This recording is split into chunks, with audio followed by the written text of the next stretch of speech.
Advocacy के purpose से अगर हम लोग समझेंगे तो इसमें जो भी सेक्शंस हैं, सेक्शन 1 से लेकर के 500 प्लस जितने भी सेक्शंस हैं, आप देख सकते हैं 531 तक आ गया है। तो 1 से लेके 531 तक के जितने सेक्शंस हैं वो सारे के सारे में जो हमारे लिए इम्पोर्टेंट है from the practice point of view, वो सारा का सारा डील करेंगे। और उसका जो एडवोकेसी वाला एंगल होगा वो मैं आपको पूरा का पूरा शेयर करूँगा। तो शुरुआत जी सर। करते हैं पहले वाले पार्ट से। अभी तो फर्स्ट सेकंड शेड्यूल आप तो, अच्छा ये आप ये बताएं थोड़ा सा कि सेकंड शेड्यूल को कभी आप लोग देखते हैं या नहीं देखते हैं सेकंड शेड्यूल को, ये सिर्फ फर्स्ट ही शेड्यूल से काम चल जाता है? देखती हूँ सर। चलिए तब ठीक है, तब कोई सेकंड दिक्कत नहीं। देखिए, सबसे पहला पार्ट जो आता है, यहाँ से शुरुआत से चलते हैं। तो फर्स्ट जो सेक्शन है इसमें मैंने कुछ थोड़ा बहुत बताया था, लेकिन मैं आज बिल्कुल फ्रेश से बता देता हूँ। मुद्दा ये है, अगर जैसे मैं आपको एक सिंपल एक क्वेश्चन पहले रखता हूँ साथ के साथ, तो उसके बाद, क्योंकि एडवोकेट को तो पहले प्रॉब्लम आता है फिर वो सॉल्यूशन ढूंढते हैं। जी अब सर। मुद्दा ये है कि सबसे पहले यहाँ पर अगर हम बात करें कि जैसे सेंट्रल गवर्नमेंट है, सेंट्रल गवर्नमेंट ने नोटिफिकेशन जारी कर दिया। नोटिफिकेशन जारी करके ये कहा कि 1 जुलाई 2024 से बीएनएस का एप्लीकेशन पूरे भारतवर्ष पर हो जाएगा। जी। ठीक है, लेकिन अब इसी पार्ट को लेकर के नागालैंड में एक मुकदमा फाइल होता है, केस फाइल होता है, जिस पर यह बात आती है कि जो बीएनएसएस, जो दिल्ली में बैठे हुए जो सरकार है, सेंट्रल गवर्नमेंट हम जिसको कहते हैं भारत सरकार, वो नागालैंड पर अपना बीएनएसएस जो है उसके जो प्रोविजंस है वो सीधे सीधे एप्लीकेबल नहीं होंगे। यानी यहाँ पर बीएनएसएस लागू नहीं होगा। इस बात के लिए इन्होंने एक केस फाइल किया जिसमें यह कहा कि एप्लीकेबिलिटी जो होगी बीएनएसएस की वो यहाँ पर नहीं होगी। क्यों नहीं होगी? तो उसका भी सवाल का जवाब आता है कि बीएनएसएस का एप्लीकेशन नागालैंड पर क्यों नहीं होगा। तो इसका जवाब यहीं पर मिलता है section 1 subsection 2 clause number A, जिसके अकॉर्डिंग ये कहा गया कि भाई जब कभी भारत सरकार ये नया कानून लेके आई है, बीएनएसएस को लागू करेगी, तो ये नागालैंड के जो एरियाज हैं उस पर ये ऑटोमेटिकली कभी भी अप्लाई नहीं होगा। अब सवाल ये है कि मान लीजिए कि अगर इसको हम लोग इनको हार्डकोर प्रैक्टिकल वे में लें, अब मान लीजिए आपका कोई क्लाइंट है, आपके पास केस आ जाए इस तरह का कोई बंदा, जी। तो उस केस में हमारे लिए सिचुएशन ये है कि हम उसको इस पॉइंट पर चैलेंज कर रहे हैं कानून को कि जो आपके पास क्लाइंट है, अक्यूज्ड है, उसके ऊपर बीएनएसएस का प्रोविजन लागू नहीं होगा। हम इस बात को कह रहे हैं। अब हमें इस बात को जज साहब के सामने रख के ये बात साबित करनी है, प्रूव करनी है कि हाँ बीएनएसएस का प्रोविजन जो है नागालैंड पर लागू नहीं होगा, और ऐसा कह के हम अपने क्लाइंट को बचाएंगे। क्योंकि अगर बीएनएसएस का प्रोविजन लागू हो गया तो फिर आपका क्लाइंट भी बीएनएसएस के दायरे के अंदर आ जाएगा।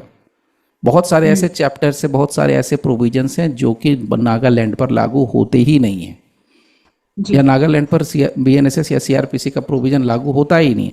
तो यहाँ पर ये वाला जो पार्ट है, इसके लिए हमें जज को अगर कन्विंस करना है तो फिर कौन सा पार्ट हम लोग डील करेंगे, and how we are going to argue this matter before the court, ये वाला मामला हमारे को समझना है। ठीक है सर। ठीक है, तो अब आप कुछ अगर जवाब दे सकते हैं अपने लेवल से तो आप जवाब दीजिए, फिर मैं आपको इसका फिर आपको आंसर भी दूंगा, एक एक शब्द का इंटरप्रिटेशन करके भी बताऊंगा। सर इसमें जैसे कि लिखा हुआ है ट्राइब्स एरिया और स्टेट ऑफ नागालैंड लिखा हुआ है, ठीक है। मीन्स तो ये हो गया कि, बट सर बात तो ये ना कि मान लीजिए हम इधर पंजाब या हरियाणा में बैठे हैं, हम्म और जो एक्यूज्ड है, जो सम्मन, जैसे हम सम्मन की बात कर रहे थे, सम्मन तो हम ऑल ओवर स्टेट में कहीं पर भी भेज सकते हैं, तो हम्म पूरे हम्म इंडिया में। हम्म और मान लीजिए एक्यूज जो है वो स्टेट ऑफ नागालैंड का है, हम्म और जो केस है हम्म वो मान लीजिए चंडीगढ़ का है, मान लो चंडीगढ़ में उस एक्यूज ने कुछ गड़बड़ की है, और हम्म। वो रहता है नागालैंड का है, तो यहाँ पे क्या हम सिर्फ नागालैंड, ये स्टेट ऑफ नागालैंड कह के क्या उसको बचा सकते हैं? नहीं, ये नहीं, मैं आपसे इसी, आप ठीक है, आप अपने लेवल से सही हैं।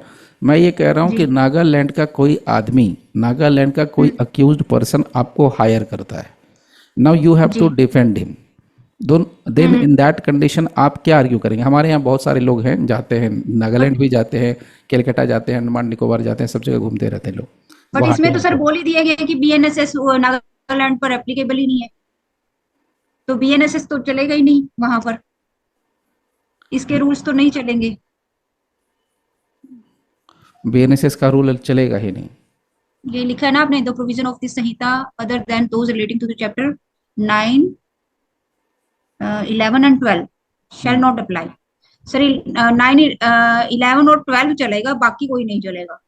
प्रोसिक्यूशन का कहना है कि जो जी कि अपना क्रिमिनल लॉ है, बीएनएसएस जी जो है, it is a subject matter which falls under the union subject. ये भारत सरकार के यूनियन लिस्ट में फॉल करता है और ये ऑटोमेटिकली पूरे भारतवर्ष पर लागू होता है। दूसरी बात जो प्रोसिक्यूशन कह रहा है इस केस में, इंडिया दैट इज भारत, और हमने यहाँ पर कहा है कि इंडिया पर लागू हो जाएगा, तो ये इंडिया के बाहर नहीं है, इसलिए इस पर बीएनएसएस का एप्लीकेशन होगा, इसमें कोई डाउट नहीं है। ओके अब आपको आपके क्लाइंट को डिफेंड करना है, आपको आपके क्लाइंट को बचाना है। या मान लीजिए कि आप वहाँ का कोई लॉयर आपसे हेल्प मांग रहा है कि आप मेरे को कुछ प्ली बना के दो, then how we are going to defend the client? नहीं पता सर। नहीं सोचिए, इतना जल्दी सरेंडर थोड़ी करना है, सोचिए आराम से। मैं सारी चीज़ें ना आपको, मैं इसमें जितने भी हैं, ये तो खैर छोटा है, हर पार्ट पे मैं एडवोकेसी के पॉइंट ऑफ व्यू से बात करूंगा, एक एक सेक्शन पर।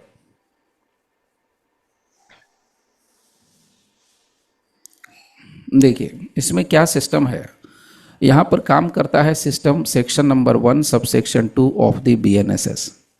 प्रोसिक्यूशन क्या कह रहा है? प्रोसिक्यूशन कहता है कि criminal law is A union subject, union का सब्जेक्ट मैटर है, and since it is a subject matter of union list and it should automatically apply in the state of Nagaland also, यानी नागालैंड के स्टेट पर ये automatically apply होता है। अब आपको आपकी बात रखनी है, तो अभी हमें क्या करना पड़ेगा? हमारे को अपने क्लाइंट को बचाना है, और हमारा क्लाइंट कहाँ का है? नागालैंड का है, और हमें ये बताना है कि हाँ बीएनएसएस का एप्लीकेशन नागालैंड पर नहीं होता है।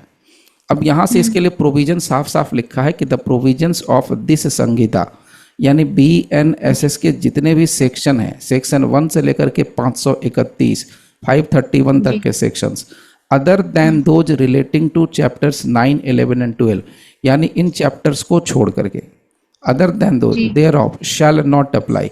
इसका मतलब ये चैप्टर लागू होगा, जी बिल्कुल, है ना? तो चैप्टर 9, 11 और 12 ये चैप्टर अप्लाई होंगे और बाकी के चैप्टर्स अप्लाई नहीं होंगे। So shall not apply to the state of Nagaland, ये यहाँ पर एक लाइन लिखा है, लेकिन यहाँ पर इन्होंने कचड़ा कर दिया है, यहाँ रायता फैला दिया है आगे।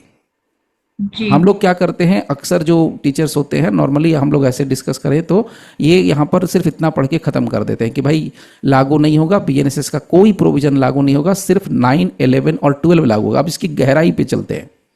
अगर मैं आपसे सीधे सीधे कहूँ कि 9, 11 और 12 भी लागू नहीं होगा, तो आप मानेंगे इस बात को? नहीं सर, बिकॉज इसमें तो लिखा है। नहीं, 9, 11 और 12 भी लागू नहीं होता है। ओके अब इसमें ऐसा मैं क्यों कह रहा हूं, क्योंकि यहां पर इन्होंने पूरी बात लिखी और साथ में यहां लिख दिया है but the concern state government may by notification apply such provision. ये सच प्रोविजन किसके लिए कहा है? सच प्रोविजन का मतलब ये वाले प्रोविजन, जी बिल्कुल, तो अप्लाई, हाँ अप्लाई सच प्रोविजंस और एनी ऑफ देम, यानी कि ये 9, 11 और 12 को छोड़ दीजिए, बाकी भी जितने चैप्टर्स हैं, रिमेनिंग जो भी चैप्टर्स हैं, वो सारे के सारे में से कोई भी या पूरा A to Z, यानी चैप्टर 1 से लेकर के कितने चैप्टर्स है टोटल?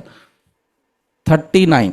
सो 1 से लेकर के 39 तक के सारे चैप्टर, या सेक्शन 1 से लेकर 531 तक के सारे सेक्शन, या पर्टिकुलर चैप्टर पर्टिकुलर सेक्शन, उनमें से कोई भी क्या होगा? टू द होल और part of the state of Nagaland. यानी एक साफ सुथरे शब्दों में कह रहा है कि जो कंसर्न्ड स्टेट गवर्नमेंट है, तो कंसर्न्ड स्टेट गवर्नमेंट कौन है भाई? कंसर्न्ड स्टेट गवर्नमेंट तो हमारे यहाँ पर फिलहाल जो हमारे सामने है वो कौन है? Nagaland. So concerned state government चाहे तो, अगर उसको लगता है तो, वो नोटिफिकेशन के जरिए ऐसे प्रोविजंस को या इनमें से किसी भी एक प्रोविजंस को जो होल और in part of the state of Nagaland है या ट्राइबल एरियाज में है, एज द केस में भी छोड़ दीजिए। यहां पर क्या किया है, सागे कहते हैं इंसिडेंटल छोड़ दिए, एज में be specified in the notification. इसका मतलब ये हो गया कि जो भी चैप्टर, जो भी सेक्शन, जो भी प्रोविजन लगाना है वो ऑटोमेटिकली नहीं लगेगा। हम और आप ऐसे सोचते हैं कि the provision of this Sanhita other than those relating to 9, 11, 12, यानी 9, 11 और 12 को छोड़ करके बाकी सारी चीजें लागू होती हैं, यही कह रहे हैं ना। 9, 11 और जी 12 thereof shall not apply, यानी इसको छोड़ के सारी चीजें लागू होती हैं, लेकिन यहां पर इसको बट को भी तो पढ़ेंगे साथ में, ये तो इसी का जी हिस्सा जी है। तो कहने का मेरा सीधा मतलब ये है कि ये कह रहा है सीधे शब्दों में कि एक्ट का प्रोविजन क्या है। एक्ट सिंपली एकदम क्रिस्टल क्लियर ये कहता है, except for the chapters 9, 11 and 12 the provisions of the BNSS shall not automatically apply to Nagaland. यानी अगर हम बात करें किसी भी सेक्शन को, किसी भी चैप्टर को, किसी भी प्रोविजन को अगर अप्लाई करना है तो वो ऑटोमेटिकली अप्लाई नहीं होगा, और इस बात के लिए स्टेट गवर्नमेंट के पास डिस्क्रिशनरी पावर है, और वो नोटिफिकेशन के जरिए, मॉडिफिकेशन के जरिए ये बात कह सकती है। इसका मतलब ये हो गया कि unless there is no notification, unless there is no such notification issued by the state government, जब तक कि कोई जी स्टेट गवर्नमेंट से नोटिफिकेशन जारी नहीं होता है, BNSS will not automatically, BNSS will not automatically govern criminal procedure as far as Nagaland is concern. अब बात क्लियर हुई आपको? जी सर। हाँ, तो ये क्लियर इन्होंने कहा है, तो इसका मतलब हम तीन चैप्टर को तो ठीक है पकड़ लेंगे, लेकिन बाकी की जो चीजें जी हमारे सामने आ रही हैं क्या वो ऑटोमेटिकली अप्लाई हो जाएंगी? इसका आंसर सीधा सीधा है कि नहीं, बाकी की चीजें भी ऑटोमेटिकली हमारे यहाँ अप्लाई नहीं होंगी, और तब तक नहीं ये अप्लाई होंगी जब तक कि राज्य सरकार नोटिफिकेशन जारी नहीं करती है। नोटिफिकेशन। सीधा सीधा फंडा जी ये कहता है। अब जो मैंने ये बात बताई है, इस बात को मतलब आप तो केस लड़ रहे हो, आप तो आपके पास जी क्लाइंट है, सर। आप तो नागालैंड के क्लाइंट जी को डील कर रहे हो, यू हैव टू अपीयर जी बिफोर द कोर्ट। तो जब आपको कोर्ट में जी अपीयर करना है तो you have to support your argument with the help of case law. तो मैं आपको एक सिंपल केस जी लॉ देता हूं 1967 का। अब ये 1967 का ये जो केस है, ये मतलब आप ऐसे आर्ग्यू करेंगे, जब मान लीजिए आपके पास पुराना केस है और आप मान लीजिए आप जी डिफेंस कर रहे हैं, तो हो सकता है कि आपका जी जो सर। प्रोसिक्यूशन लॉयर है वो कहेगा अरे मैडम कहाँ से इतना पुराना केस लेके आ रहे हो। तो इसको बचाव करने जी का एक जरिया है, ये हम कहेंगे कि जनाब 1967 से, मतलब सुप्रीम कोर्ट ने 2025 में ये बात नहीं कही, 2024 में बात नहीं कही, 2030 में ये बात नहीं कही, ये बात 1967 में ही कह चुका है। यानी 1967 में ही ऑनरेबल सुप्रीम कोर्ट ने इस बात को डिक्लेयर कर दिया था कि स्पेशल कॉन्स्टिट्यूशनल प्रोटेक्शन मिला हुआ है नागालैंड को as per article 371 A of the Indian constitution. Clear? तो मैं आपको यहां पर बता दे रहा हूं, ये केस है state of Nagaland versus Ratan Singh. जी सर। ठीक है, state of Nagaland versus Ratan Singh, AIR 1967, supreme court 212। इस केस में यही हेल्ड हुआ कि सुप्रीम कोर्ट ने नागालैंड के स्पेशल स्टेटस को मेंटेन रखा है। नागालैंड का जो स्पेशल स्टेटस है वो एज इट इज मेंटेन्ड है, उसमें कोई भी चेंज नहीं हुआ है, और ये सब मिलता है अंडर आर्टिकल 371A एकदम शुरुआत से। ओके नाउ, जी सर। इसके अलावा एक और बात यहां पर दूसरा भी मैं आपको, क्योंकि आप तो आर्ग्यू कर रहे हो अपने आप को, हमेशा इस बात जी को सर। जब समझिएगा तो इसमें ये समझना है कि आप आर्ग्यू कर रहे हो, you are arguing before a court. तो नाउ अब इसमें दूसरा एक केस आपको मैं सपोर्ट पे दूंगा, लेकिन उसका पहले मैं हेल्ड बताता हूं। उसमें यह बात कही गई कि प्रोसीजरल लॉ जितने भी हैं, यानी प्रोसीजरल लॉ का मतलब हमारा CPC, CRPC, एविडेंस, जो भी लॉ है, what ever it may be, तो जो प्रोसीजरल लॉ है वो कॉन्स्टिट्यूशन के 6th शेड्यूल का सम्मान करेंगे। यानी कि जो स्पेशल प्रोटेक्शन दिया गया है ट्राइबल एरियाज को, नागालैंड को, मिजोरम को, इन सबको जो दिया गया उसका आपको सम्मान करना है, जैसा कॉन्स्टिट्यूशन कहता है उसके अकॉर्डिंग आपको चलना है। सो यहां पर जो दूसरा केस है वो है स्टेट ऑफ मिजोरम वर्सेस लाल छदम्मा। एक सेकंड,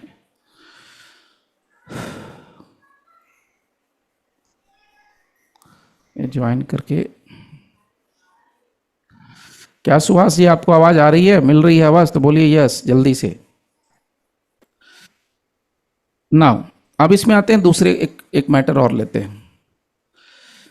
इसी सेक्शन से, यानी सेक्शन 1 से देखिए दूसरा जो क्वेश्चन बन सकता है वो बता देता हूं।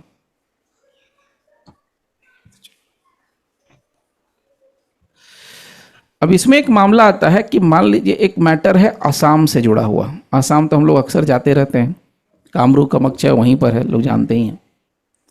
तो असम का कुछ हिस्सा ट्राइबल एरियाज के हिसाब से जाना जाता है। अब बेसिकली अब यहाँ पर सेक्शन के पार्ट से अगर डिस्कस करें तो भाई ट्राइबल एरिया किसको कहते हैं, what is the meaning of the term tribal area. तो जब ट्राइबल एरिया का डेफिनेशन हम यहाँ पर डिस्कस करते हैं तो ट्राइबल एरिया का मतलब होता है वो राज्य क्षेत्र जो तुरंत immediately before the 21st day of January 1972, यानी 21 जनवरी 1972 के ठीक पहले उनको आसाम के राज्य क्षेत्र में, यानी ट्राइबल आसाम का जो ट्राइबल एरिया है उसमें इंक्लूड किया गया था। यानी जमीन का वो टुकड़ा जो 21 जनवरी 1972 के ठीक पहले आसाम के हिस्से में ऐड किए गए थे। और दूसरी बात यहां पर कही गई कि जिसका जिक्र 6th शेड्यूल कॉन्स्टिट्यूशन के पैरा नंबर 20 में है, उसको भी यहां पर डील कर दिया, यानी वो भी ट्राइबल एरिया है। अब सवाल यहां से एक बढ़िया सवाल, छोड़िए ये मैटर आपके पास आ रहा है केस। प्रॉब्लम क्या है जी। प्रॉब्लम को ध्यान से आप लोग सुनना, दोनों को ही समझना, आप लोग को जो आंसर समझ में आए बताना, गलत सही that is not an issue. एक क्रिमिनल केस अराइज होता है tribal area of Assam. Criminal matter है, ट्राइबल एरिया है, आसाम के क्षेत्र में निकलता है। ट्राइबल एरिया का मतलब मैंने पहले डिक्लेयर कर दिया, 6th शेड्यूल के हिसाब से जो हिस्सा 1972 में 21 जनवरी को गया था आसाम में, वही हिस्सा ट्राइबल एरिया है। नाउ वहां पर जो मजिस्ट्रेट साहब हैं, वो मजिस्ट्रेट साहब बीएनएसएस का प्रोविजन लागू करते हैं।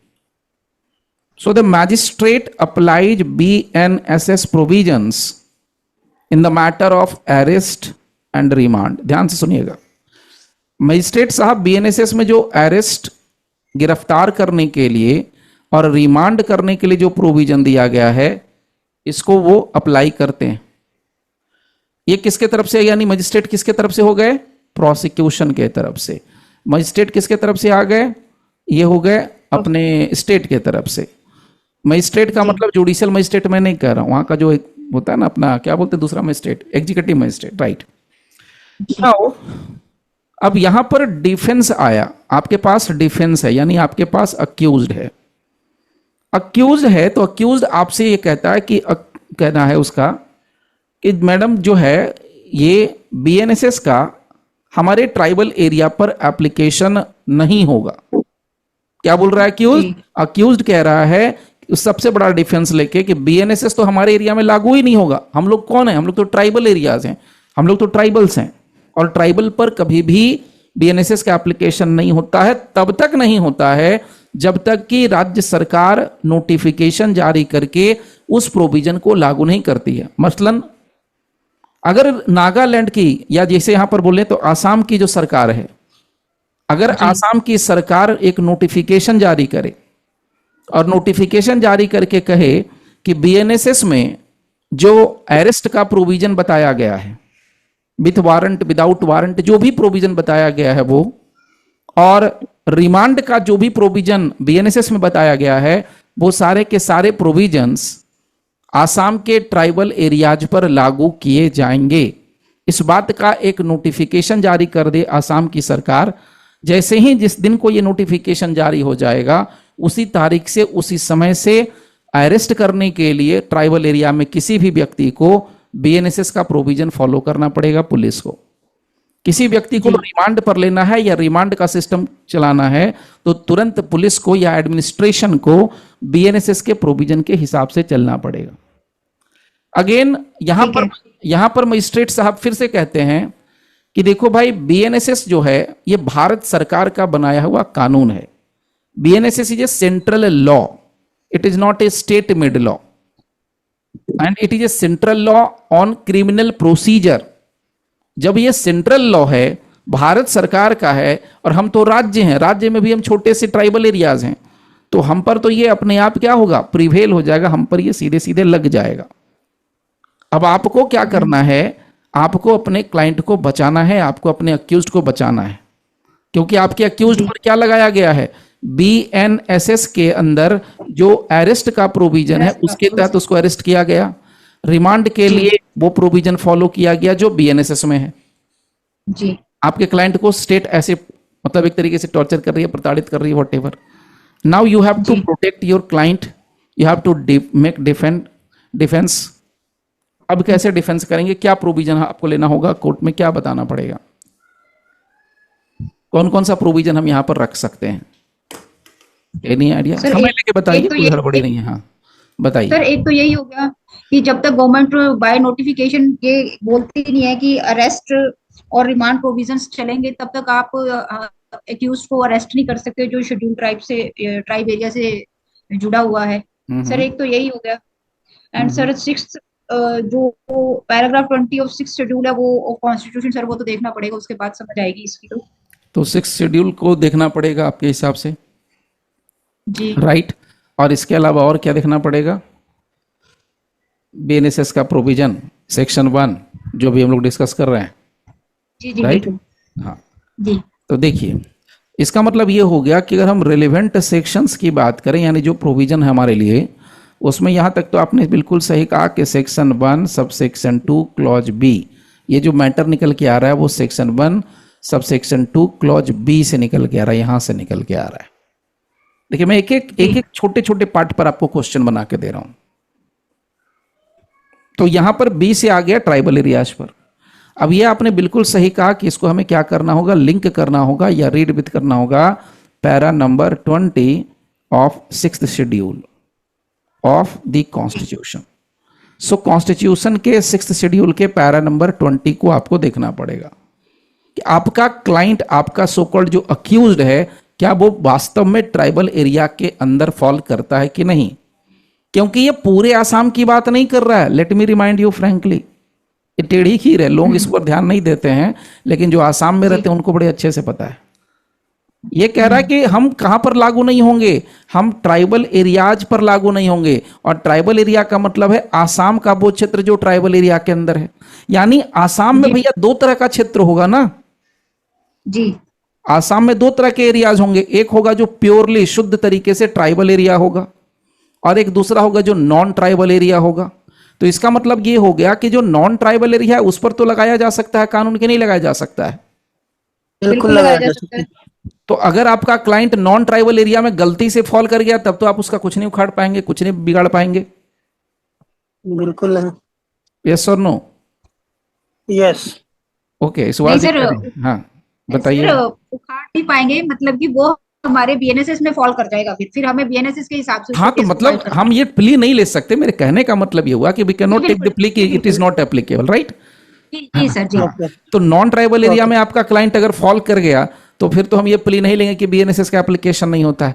ये तो हम सिर्फ उसी जगह ले सकते हैं जहां पर ट्राइबल एरिया है। तो फर्स्ट ऑफ ऑल हमें ये क्लियर करना पड़ेगा कि जिस थाने के अंदर ये मैटर रजिस्टर हुआ है, एकदम हार्डकोर वकालत वाली भाषा में बता रहा हूं, जिस पुलिस स्टेशन के अंदर ये केस रजिस्टर हुआ है वो पुलिस स्टेशन क्या ट्राइबल एरिया के अंदर फॉल करता है कि नहीं करता है? आफ्टर ऑल क्लाइंट कहां से, क्लाइंट से थोड़े पता चलेगा कि वो कहां रहता है। क्लाइंट जिस थाने के अंदर रजिस्टर होकर के आ रहा है या क्लाइंट का जो आधार कार्ड पर एड्रेस बन के आ रहा है उसी के हिसाब से ना तय होगा।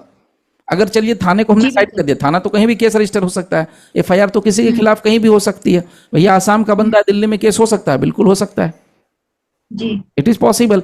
लेकिन अब मुद्दा यह है कि अगर हमारा जो क्लाइंट है, आपका जो क्लाइंट है, क्या वो ट्राइबल एरियाज में रहता है, तो सबसे पहले आपको कॉन्स्टिट्यूशन का 6th शेड्यूल और 6th शेड्यूल का पैरा नंबर 20 से इस बात को कंफर्म करना पड़ेगा। जब आपका ये कंफर्मेशन हो जाएगा कि वो ट्राइबल एरिया में ही रहता है, तब आप इस बात का प्ली ले सकते हैं कि हाँ मेरा जो क्लाइंट है या सो कॉल्ड जो अक्यूज्ड है वो ट्राइबल एरिया में रहता है। अब चूंकि आपका क्लाइंट ट्राइबल एरिया में रहता है, इसीलिए बीएनएसएस के section 1 subsection 2 clause number B के अकॉर्डिंग बीएनएसएस का एप्लीकेशन ट्राइबल एरियाज पर तब तक नहीं होगा जब तक कि राज्य सरकार कोई नोटिफिकेशन जारी नहीं करती है। It means unless a state government notification extend to this tribal areas, the provisions are not applicable। तो वो applicable होगा नहीं। इसका मतलब ये हो गया कि इसी भारत में दो तरह का भारत है। अभी तक तो मैं दो ही बता रहा हूं, यहां 100 भी निकल सकते हैं। इसी इंडिया में दो तरह का इंडिया आपको दिख रहा है। वो भारत का वो हिस्सा जो ट्राइबल एरियाज है, वो अपना एक अलग तरह का ऑटोनॉमी इंजॉय करता है, वो अपनी स्वतंत्रता इंजॉय करता है। यस और नो? ऑटोनॉमी इंजॉय कर रहा है कि नहीं कर रहा है? उसको स्पेशल कॉन्स्टिट्यूशनल सेफ गार्ड है कि नहीं 6th शेड्यूल के अकॉर्डिंग? बड़े मजे से उसको अलग ही बना दिया, आर्टिकल 371 ए के अकॉर्डिंग, कॉन्स्टिट्यूशन ऑफ इंडिया के अकॉर्डिंग। तो हम यहां पर ये सारी बातें रख सकते हैं आपके क्लाइंट की तरफ से कि ट्राइबल एरिया है, ऑटोनॉमी एंजॉय करेगा, 6th शेड्यूल है, आर्टिकल 371 है, और वो तब तक नहीं लागू होगा जब तक कि राज्य सरकार कोई नोटिफिकेशन जारी नहीं करती है। अब इस पे मैं आपको सपोर्ट के लिए एक और केस भी दे देता हूं। केस है 1966 का केस। अब इतनी गहराई से पढ़ा है तो मैं आपको केस भी बता देता हूं, मतलब मैं कुछ छिपा के लेके नहीं जा रहा हूं कि हाँ भाई चलो केस नहीं बताना, ठीक है। सो एडविन, एक केस आया, एडविंगसन बरे बिया बारे, एडविंगसन बारे versus state of Assam, state of Assam. ये AIR में रिपोर्टेड केस है। इस मैटर पर सुप्रीम कोर्ट ने साफ सुथरे शब्दों में कहा कि ट्राइबल एरियाज अपनी ऑटोनॉमी को एंजॉय करते हैं। सुप्रीम कोर्ट ने रिकॉग्नाइज किया इस बात को कि tribal areas enjoyed their autonomy.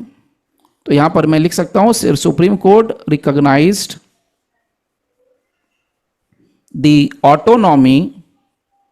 Autonomy of tribal areas. अब आपको कैसे भी किसी भी तरीके से क्वेश्चन पूछ दे, एग्जाम में पूछ दे, या आपके लाइफ में किसी तरह का मुद्दा आ जाए, तो अब ये जो प्रोविजन है, चलिए नागालैंड पर लिखा हुआ है, तो आप में हो सकता है सोचें कि नहीं ये तो नागालैंड वाला फालतू है। नहीं, इसको आप कहां पर अप्लाई करेंगे? लोकल लॉ के मामले में अप्लाई करेंगे। इस बात को याद रखिए, कुछ ऐसे कानून हैं जो आपके सिर्फ चंडीगढ़ पे लागू होते होंगे, कुछ ऐसे कानून हैं जो सिर्फ आपके हरियाणा में लागू होते होंगे, कुछ ऐसे लॉज होंगे जो सिर्फ पंजाब में लागू होते होंगे। यस और नो? तो कुछ ऐसे कानून होते हैं, तो उसका एप्लीकेशन आपको देखना। तो जैसे यहां पर हम लोग क्या कर रहे हैं, ऑटोनॉमी एंजॉय कर रहे हैं, उसी तरीके से वहां पर भी ऑटोनॉमी वाला मामला आएगा। सो कुल मिलाकर के अगर आपका केस हम आपकी तरफ से डील कर आपने बहस किया है, तो यहां पर जज साहब को फैसला आपके फेवर में देना पड़ेगा। और यहां पर आप कह सकते हैं, या जज साहब भी कह सकते हैं कि भाई मजिस्ट्रेट जो है BNSS का अरेस्ट वाला प्रोविजन और रिमांड वाला प्रोविजन को तब तक लागू नहीं कर पाएगा, तब तक उसको फॉलो नहीं कर पाएगा जब तक कि नोटिफिकेशन जारी नहीं किया गया है, तब तक। ओके? अब तो 2 क्वेश्चन में तो 2 बार मैटर में तो डील एकदम क्लियर हो गया होगा। अब तो कोई डाउट नहीं यहां तक? चलिए, क्या सुभाष जी कुछ समझ में आया? थोड़ा सा लेट से ज्वाइन किया, पहला ही क्लास है, डोंट वरी। कुछ समझ में आया कि नहीं आया? जी जी, थोड़ा थोड़ा आया ना, अभी बताएंगे और डिटेल बताएंगे, टेंशन नहीं लेना है। चलिए, अब आपको एक तीसरा प्रॉब्लम देता हूं इसी सेक्शन 1 पे। इतने प्रॉब्लम्स हैं कि आप सब क्लियर कर लेंगे। मान लीजिए सपोज कि नागालैंड की सरकार है, government of Nagaland. North Indian, south Indian, Nagaland का नाम लेते हैं तो लगता है यार ये मतलब कोई हम लोग जापान और चाइना का नाम ले रहे हैं। नागालैंड भी इंडिया का पार्ट है भाई, उसको हम लोग इग्नोर नहीं कर सकते हैं। मान लीजिए कि सपोज गवर्नमेंट ऑफ नागालैंड है, और नागालैंड की जो सरकार है उसने एक नोटिफिकेशन जारी कर दिया। अभी तक कह रहे थे ना कि जब तक जारी नहीं होगा, जब तक जारी नहीं। So government of Nagaland has issued a notification, और इस नोटिफिकेशन के जरिए उसने ये प्रोविजन लागू कर दिया अपने नागालैंड के अंदर। मान लीजिए एक रैंडम एग्जांपल लेते हैं, जैसे चैप्टर नंबर 14, एक रैंडम लेते हैं। अच्छा, चैप्टर नंबर 14 क्या है वो भी थोड़ा बताना जरूरी है। बता सकते हैं चैप्टर नंबर 14 क्या है? एनीबॉडी? BNSS में चैप्टर नंबर 14 क्या है? Any idea? देख के बताइए, मैं थोड़ी कर रहा हूं याद करने के लिए। सर ये है jurisdiction of the criminal courts in the enquires and trials. Okay, तो क्रिमिनल कोर्ट का ज्यूरिसडिक्शन है मोटे तौर पर। ट्रायल कहां पर चलेगा इसके बारे में बात करता है चैप्टर नंबर 14। यस और नो? यही है ना? Yes sir. हाँ जी। तो अब सरकार है नागालैंड की, राज्य सरकार, उसने नोटिफिकेशन जारी कर दिया, और नोटिफिकेशन जारी करके ये बड़ा क्लियर साफ सुथरे शब्दों में कह दिया कि भाई चैप्टर नंबर जो 14 है हमारे नागालैंड में लागू होगा as far as trial procedure is concerned. ठीक है, ध्यान से सुनना, आप लोग दोनों को कह रहा हूं, जी ध्यान सुनिएगा।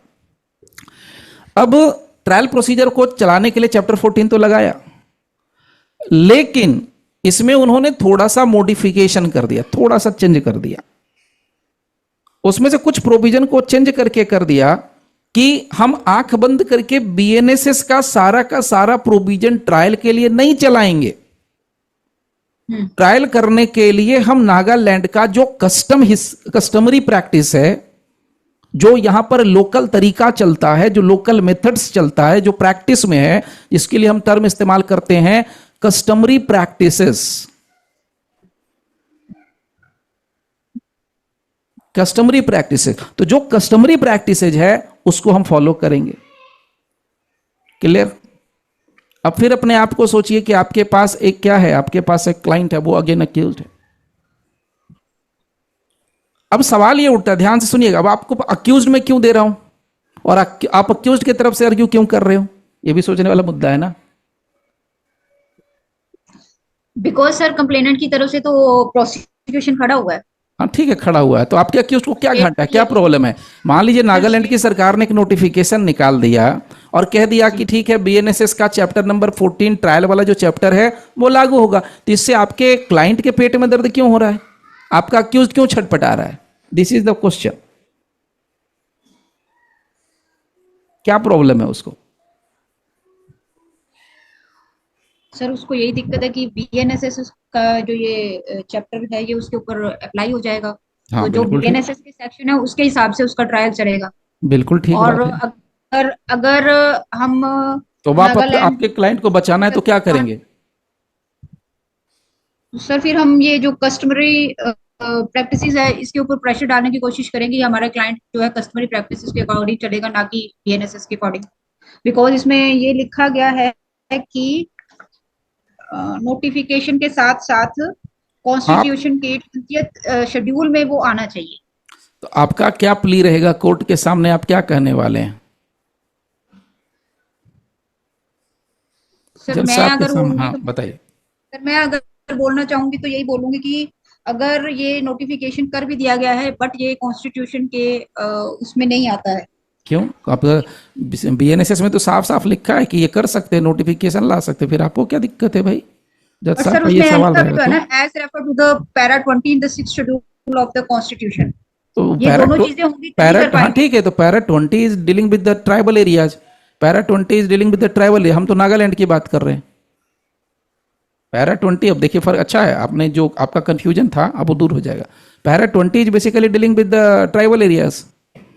जी अब बताइए नागालैंड में आपको कर रही है राज्य सरकार, राज्य सरकार ये तो लिखा है ना section 1 subsection 2 clause number A में कि नागालैंड की सरकार जो है अपने हिसाब से एक नोटिफिकेशन ला सकती है, उस नोटिफिकेशन के जरिए वो अपना कानून में एप्लीकेशन कह सकती है कि हाँ ये सारे सेक्शंस प्रोविजन लागू होंगे। तो इसमें क्या गलत किया उसने? सब कुछ तो सही है। तब आप बचा सकते हैं कि नहीं बचा सकते हैं ये बताइए। आप सरकार जीतेगी कि आप जीतेंगे? शायद नहीं बचा सकते फिर। शायद नहीं बचा सकते तो उसको बोल दीजिए क्लाइंट को कि तुम गया टाटा बाय बाय। अच्छा सर नीचे थर्ड थर्ड पॉइंट में एक चीज और लिखी हुई है कि जो वो नोटिफिकेशन है वो गजट में होनी चाहिए। हाँ वो सब ठीक है, वो सब टेक्निकल चीज है, टेक्निकल चीज सब कंप्लीट है, ये प्रिज्यूम करके आपको चलना है कि टेक्निकल सब ओके है। हाँ देखिए आपका जो कहते हैं सिक्स्थ सेंस है वो आपका सही है। जैसा मैंने आपको सिनारियो दिया है उस सिनारियो में you can not defend your client, आपका क्लाइंट नहीं बचेगा।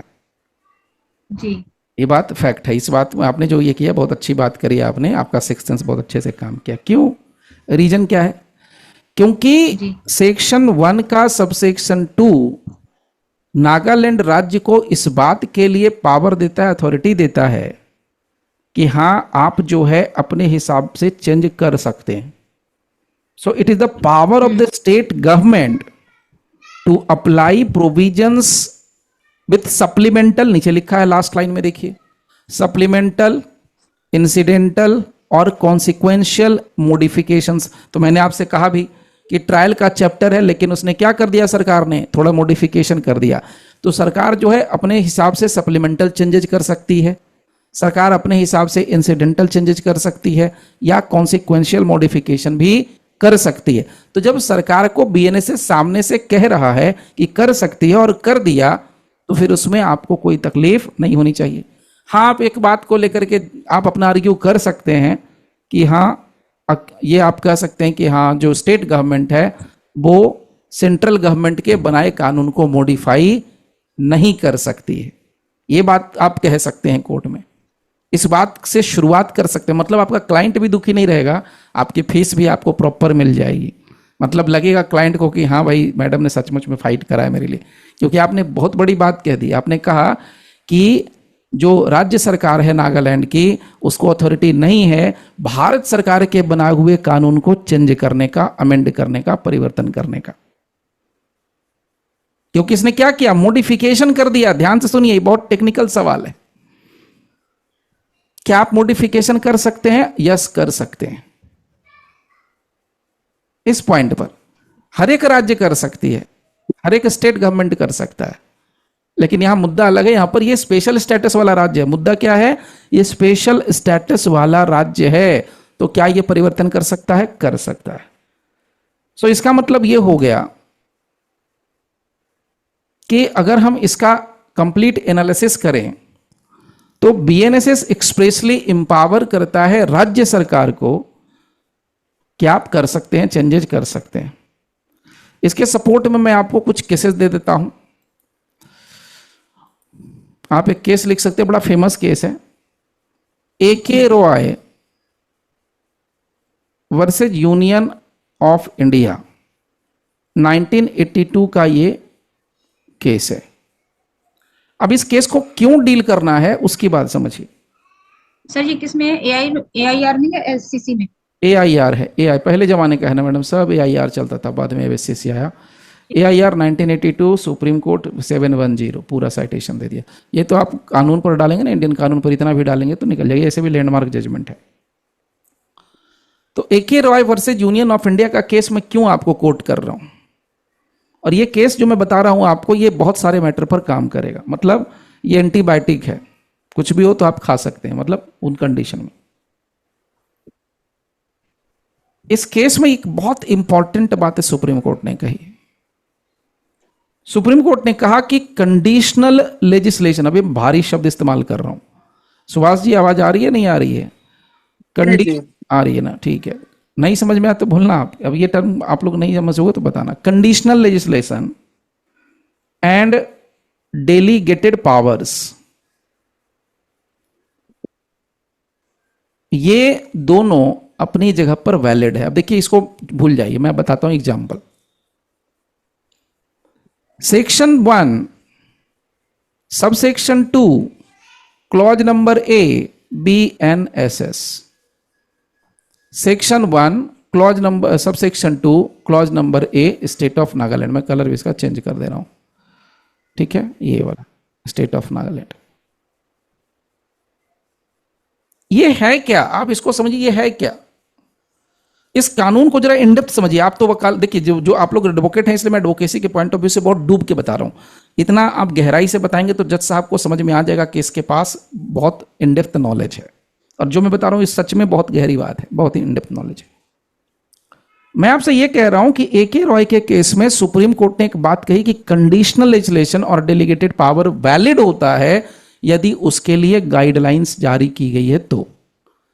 देखिए ध्यान से, इसमें कहा गया, यानी देखो आप, BNSS है क्या? BNSS एक क्रिमिनल प्रोसीजर कोड है, यानी कि क्रिमिनल प्रोसीजर, क्रिमिनल मैटर्स का मामला कैसे प्रोसीड करेगा उसकी प्रक्रिया ये बताता है BNSS, ठीक। इसी में स्पेशल स्टेटस वाले राज्य की बात करता है नागालैंड। नागालैंड को इसने स्पेशल स्टेटस दे दिया। BNSS कहता है कि हम नागालैंड को एक स्पेशल स्टेटस दे रहे हैं। इसका मतलब समझ रहे हैं आप, क्रिमिनल प्रोसीजर के मामले में नागालैंड को स्पेशल छूट मिली हुई है। इसको आजादी मिली हुई है, मतलब दिल्ली में वो आजादी नहीं है, हरियाणा में आजादी नहीं है, आपके चंडीगढ़ में आजादी नहीं है, सुभाष जी के पटना में आजादी नहीं है, लेकिन ये सिर्फ आजादी किसको मिली हुई है? नागालैंड को मिली हुई है। और आजादी में बहुत बड़ी आजादी मिली हुई है। क्या आजादी मिली है पता है? आजादी मिली हुई है कि राज्य सरकार अपने हिसाब से ये तय करेगी कि तुम जो है, मैं ये कानून बनाऊंगा और मैं ऐसे चलाऊंगा। मतलब बात तो ही होगी कि आपके घर में अगर सपोज कीजिए कि आपके फादर इन लॉ हैं या आपके हस्बैंड हैं और उन्होंने आपको अथॉरिटी दे दी कि जाओ अब अपने हिसाब से घर चलाना, तुमको जैसे चलाना हो वैसे चलाना, तुमको पूरा छूट दे दिया, तुमको जो लॉ बनाना है बनाओ, अपने हिसाब से चलाओ। मतलब नॉर्मली अगर हस्बैंड कहते थे कि सुबह में मैं भात खाऊंगा, चावल खाऊंगा, अब आप कह सकते हो नहीं नहीं सुबह में नहीं बनेगा, एक सप्ताह बनेगा ही नहीं, खाना ही नहीं बनेगा, एक सप्ताह सब होटल में खाएंगे।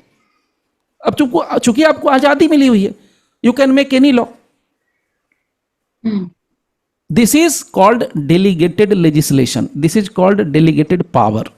मतलब आपको आपके हस्बैंड से या आपके फादर इन लॉ से या किसी सुप्रीम अथॉरिटी से आपको ये पावर आपके पास चल के आ गई है, उसको कहते हैं डेलीगेटेड पावर, डेलीगेटेड लेजिस्लेशन। तो यहां क्या किया? भारत सरकार ने नागालैंड की सरकार को पावर डेलीगेट कर दिया और कहा देखो भाई सारा कानून हमने बना दिया है, पूरे भारतवर्ष पर लगा दिया है, लेकिन तुमको ये छूट दे दी है, तुमको जो कानून लगाना है लगाओ, जो नहीं लगाना है मत लगाओ, लेकिन ये 3 चैप्टर तो तुम्हारे यहां रहेगा, 9, 11, 12, 9, 11, 12 तुम्हारे यहां रहेगा, बाकी कोई नहीं रहेगा। बाकी तुमको जैसे लगाना है, चेंज करके लगाना है लगा लो। आप बताओ किसी भी स्टेट को यह छूट मिली है क्या कि तुम अपने हिसाब से चेंज करके लगाओ सेक्शन 1 के हिसाब से?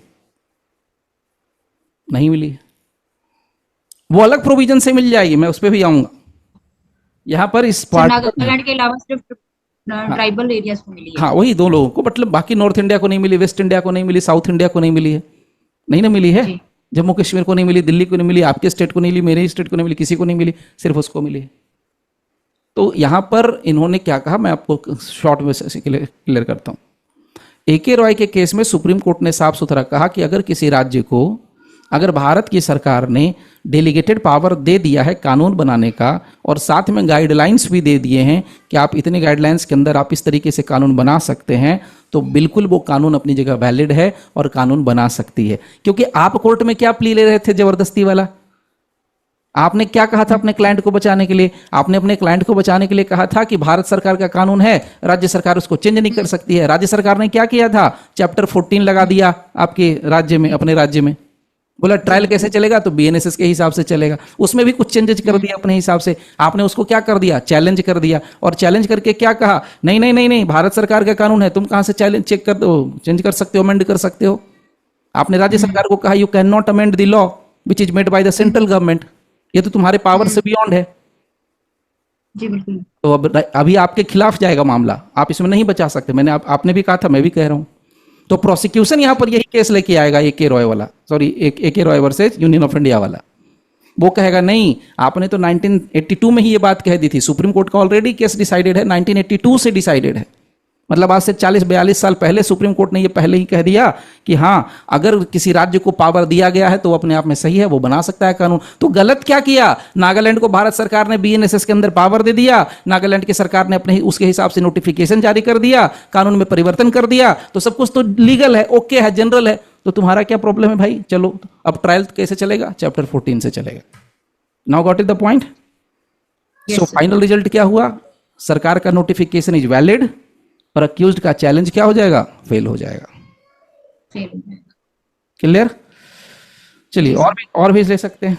तो यहां तक तो मैंने सर ये जी बताइए। सर एक चीज पूछनी थी, ये जो लिखा हुआ ना with such supplemental incidental and consequential modification, इनका थोड़ा बताएंगे, इन तीनों में क्या अंतर है? हाँ बिल्कुल बता देंगे। अच्छा, सप्लीमेंटल का मतलब क्या होता है? अगर जानते हैं तो, नहीं जानते कोई बात नहीं। What is the meaning of supplemental? Supplement किसको कहते हैं? ऐसे नहीं सर मेरे हिसाब से होता है जो चीज है उसके साथ कुछ एक्स्ट्रा। हाँ, तो सप्लीमेंटल का मतलब हम क्या समझते हैं? Supplemental, additional. हाँ, सप्लीमेंटल का मतलब लॉ में क्या होना चाहिए?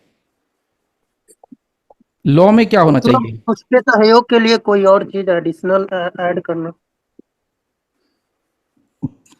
ठीक है ठीक है। सप्लीमेंटल का मतलब हम क्या समझते हैं? कुछ एडिशनल करना। ठीक है, अच्छी बात है। देखिए, सप्लीमेंटल का मतलब जो आप लोग कह रहे हैं बिल्कुल सही कह रहे हैं। मतलब राज्य सरकार ने किसी सेक्शन में अपने हिसाब से परिवर्तन कर दिया और परिवर्तन करके उसको कंप्लीट कर दिया, उसमें चेंजेस कर दिए, तो यानी उसको कंप्लीट करने के लिए वो ऐसा कर सकती है। So what is the meaning supplemental? Supplemental का मतलब होता है कंप्लीट करना। आप ऐसा लिख रहे हैं तो ठीक है, अच्छी बात है, लिख लेते हैं यहीं पर। What is the meaning of supplemental? SUPPLEMENTL। इसका मतलब होता है मेकिंग एन एडिशन टू, मतलब जो पहले से है उसमें मैंने ऐड कर दिया। एकदम सिंपल भाषा। वो आप हम लोग सुनते हैं ना कि आजकल खाना खा रहे हैं उसके साथ कुछ हो नहीं रहा है यार, कमजोरी लग रही है, तो बोलते हैं यार प्रोटीन सप्लीमेंट ले लो, तो मैग्नीशियम का सप्लीमेंट ले लो, तो ये डाइट ले लो, वो सप्लीमेंट ले लो। तो सप्लीमेंट का मतलब क्या हुआ? Extra, something additional. उसी तरीके से दूसरा टर्म क्या है आपके लिए? इंसिडेंटल। इंसिडेंटल का मतलब क्या होना चाहिए? What is the meaning of the term incidental? थोड़ा लगाएं दिमाग। सिंपल है, बहुत आसान है, आप लोग समझ लेंगे तो आसान ही रहेगा। सर ये हो सकता है कि किसी खास केस के लिए उसको लेके आना, किसी भाई खास इस केस के केस लिए में लेकर ये, के आना। मतलब कि जैसे कुछ खास है उस केस में और इंसिडेंटली उसको लेके आना पड़ रहा है, भाई ये चीज भी होनी चाहिए या ये चीज ऐसे होनी चाहिए। अच्छा, सप्लीमेंटल का सिंपल मतलब क्या हम लोग समझेंगे? सप्लीमेंटल कर रहा हूं, सॉरी, इंसिडेंटल का मतलब क्या समझेंगे? इंसिडेंटल में हो गया सडन, अगर कुछ आ जाता है ऐसा। सडन कुछ आ गया तो लॉ के हिसाब अचानक। से चलेगा तो इसको, जैसे इसमें हम किसको कह सकते हैं? Sir secondary. इंटरप्रिटेशन हो सकती है कि बिल्कुल हो सकता है। इंटरप्रिटेशन कर रहे हो किसी चीज की, हाँ भाई ये बिल्कुल। चीज ऐसे होगी जैसे कि आप जैसे सोच रहे हैं वैसे नहीं होगी। हम्म। इसका मतलब होता है जिसको हम सेकेंडरी रख सकते हैं। मतलब पहले से तो एक कानून बना हुआ है, लेकिन राज्य सरकार को, स्टेट गवर्नमेंट को हमने एक अथॉरिटी दे दी, उसके हिसाब से वो कानून बना के वो सेकेंडरी में भी ले आए तो चलता है। That is secondary in importance. यानी कि सिंपल भाषा में बात करें कि वैल्यू तो है लेकिन सेकंड नंबर पर, प्राइमरी नहीं है बट सेकेंडरी है। लास्ट टर्म क्या रह गया हमारे पास? कॉन्सिक्वेंशियल। कॉन्सिक्वेंशियल का मतलब क्या होना चाहिए? इसको आगे कर लेता हूं। ये तो आप लोग के जुबान पे होना चाहिए, बहुत सिंपल सा टर्म है कॉन्सिक्वेंशियल। ये तो मेरे को बताने वाला टर्म ही नहीं है। मतलब एडवोकेसी सर करने इसका से ये तो आप लोग सब कोई जानते हैं, सबको पता है, थोड़ा सा दिमाग लगाइए सब पता चल जाएगा। सर ये वो जो कॉन्सिक्वेंस आते हैं उससे रिलेटेड है, कॉन्सिक्वेंस आते हैं मतलब? केस में जैसे कुछ नया मुद्दा निकल के आ जाता है उस टाइप से। हाँ ठीक है, लिटिल बिट, थोड़ा और स्पेशल लगाएं, थोड़ा सा आगे बढ़ें।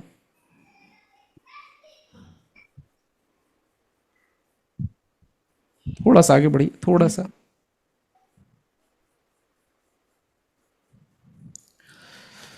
देखिए कॉन्सिक्वेंशियल का कुछ नहीं है, सिंपल मतलब यहां पर है। कॉन्सिक्वेंशियल का मतलब होता है that is which is important. मतलब इसमें कुछ है। ओके। इसे मैंने बोला सबको पता है, आप सबको पता है। कॉन्सिक्वेंशियल का मतलब that is which is having an importance. मतलब हम कुछ चेंज कर रहे हैं, हम कुछ परिवर्तन कर रहे हैं, तो उसका कुछ इंपॉर्टेंस होना चाहिए। भाई क्यों चेंज करेंगे? मतलब आप सोचिए, ठंडे दिमाग से आप लोग सोचिए, एडवोकेसी कर रहे हैं तो सोचिए कि भारत सरकार का जो पार्लियामेंट है, जो लोग कानून में परिवर्तन कर रहे हैं, उसी पर्टिकुलर सेक्शन में छेड़छाड़ क्यों करते हैं? उसी पर्टिकुलर प्रोविजन में ही छेड़छाड़ क्यों करते हैं? भाई मान लीजिए यहां पर बीएनएसएस है, इसमें 1 से लेके 531 सेक्शन है। आप सेक्शन मान लीजिए, एक रैंडम एग्जांपल देता हूं, आप 37 में ही क्यों कर रहे हैं? 49 में क्यों कर रहे हैं? 160 में क्यों कर रहे हैं? 192 में कर रहे हैं? मैं रैंडम एग्जांपल दे रहा हूं, कोई सीरियस वाला नहीं। तो किसी पर्टिकुलर सेक्शन में ही आप अगर चेंज करते हैं, किसी पर्टिकुलर टर्म को ही चेंज करते हैं, इसका मतलब जो बनाने वाला है, लिखने वाला, जो चेंज करने वाला, अमेंड करने वाला है, उसको सेक्शन की गहराई पता है, उसको उसका इंपॉर्टेंस पता है, उसको उसका कॉन्सिक्वेंस पता है कि क्या परिवर्तन होगा, क्या रिजल्ट निकलेगा। And this is the reason why वो सब कुछ जानते हुए, समझते हुए, सोचते हुए फिर चेंज करता है। ओके, चलिए जी सर। अब आगे बढ़े, और इसमें भी और भी जी सर। क्वेश्चन बन सकता है। देखिए अब इसको हम लोग, इसको 99 क्या मैं तो बोलूँगा 100% लोग छोड़ ही देते हैं। अगर ये सिर्फ नॉर्थ ईस्ट में चलता होगा तो चलता होगा, लेकिन यहाँ पर नॉर्थ इंडिया, वेस्ट इंडिया सब छोड़ देता है। ये लास्ट में टर्म आता है म्यूनिसिपैलिटी ऑफ शिलोंग, इसको सब कोई छोड़ देता है। गारंटीड छोड़ देता है। मैं पूछने वाली थी आपसे कि ये local limit of municipality of Shillong पे आ रह गया। हाँ तो मुझे पता है ना, सब छोड़ देता है। आप किसी से पूछ लेना इसके बारे में, नहीं बताएगा एकदम। 99% नहीं बताएगा, 1% कोई होगा जो ऐसे देख सकता है, वरना इसको सब टाइम पास बोलते हैं। लेकिन मैं इसको एडवोकेसी के पॉइंट ऑफ व्यू से बिल्कुल टाइम पास नहीं बोलता हूँ। एग्जाम में भले नहीं पूछता है, इस बात को मैं एक्सेप्ट कर रहा हूँ, लेकिन ये आपको तब काम आएगा जो भी यहाँ पर प्रोविजन बताऊंगा, ये कहीं ना कहीं आप अप्लाई करके लिख सकते हो। देखिए इसका मैं एक एग्जाम्पल देता हूँ सिंपल। देखिए आपको जितने भी मैंने अभी तक एग्जाम्पल दिए उन सब में आपको एक केस पैदा करके दिया, केस बना के दिया और उसी जगह पे बना के दिया। तो वैसे ही आप भी ये आर्ट सीख लो। आप दोनों के लिए कह रहा हूँ, जो भी जुड़ते जाएंगे आप सबके लिए कह रहा हूँ कि ये आर्ट आपको सीखना है। तो मान लीजिए कि शिलोंग म्यूनिसिपैलिटी है। शिलोंग म्यूनिसिपैलिटी का मतलब शिलोंग नगर निगम हो गया मोटे तौर पे। इस एरिया में एक केस होता है, ठीक। अब ये शिलोंग म्यूनिसिपैलिटी जो है जिसमें एक केस पैदा हुआ, एक केस अराइज हुआ, ये पहले से एक्सक्लूडेड है फ्रॉम, ये बात उसमें लिखी हुई है सेक्शन में, ट्राइबल एरियाज। यानी इसको ट्राइबल एरिया में कंसीडर नहीं किया जाता है जी बिल्कुल। हिस्टोरिकली। अब इसको मैं लाइन यहां से पढ़ देता हूं, देखिए क्या लिखा है। अदर देन मतलब के अलावे, those with in the local limits of municipality of Shillong. तो अगर मैं इसको कायदे से बोलूं तो इसमें 3 चीजों को इन्होंने एक ही जगह डाल के रख दिया है। 3 पॉइंट कवर कर दिया है।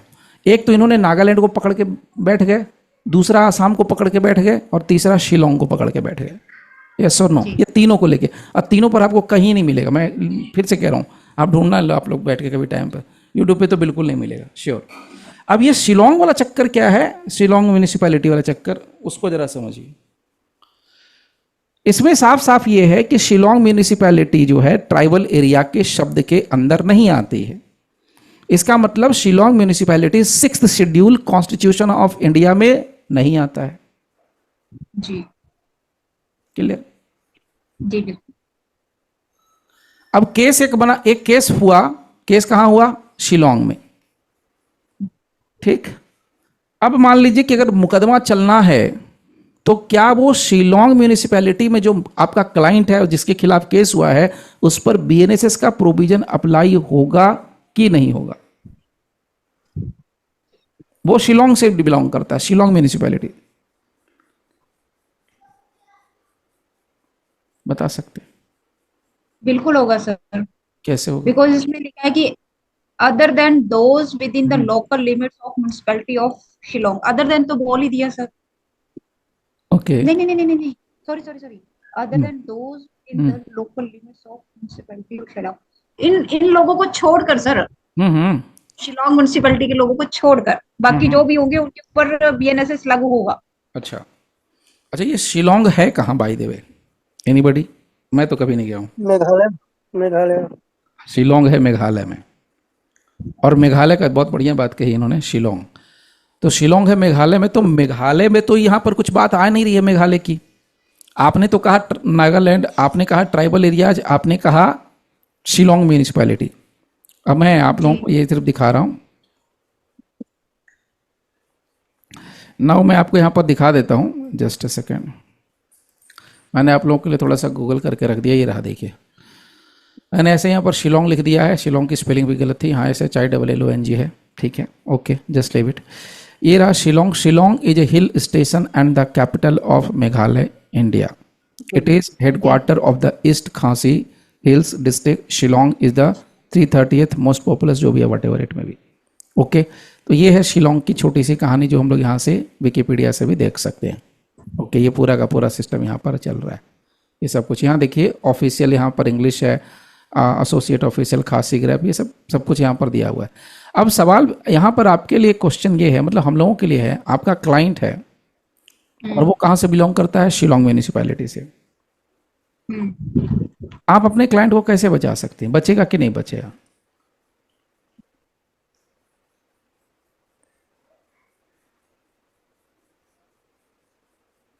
अच्छा, इसमें एक और चीज़, आपको एक और आसान काम कर देता हूँ। आप लोग पहले इसको थोड़ा सा देखिए, फिर मैं एक और चीज़ बताता हूँ, तब आप लोग सोचिए, तब तक मैं इसमें और एक चीज़ एडिशन दिखाता हूँ आपको।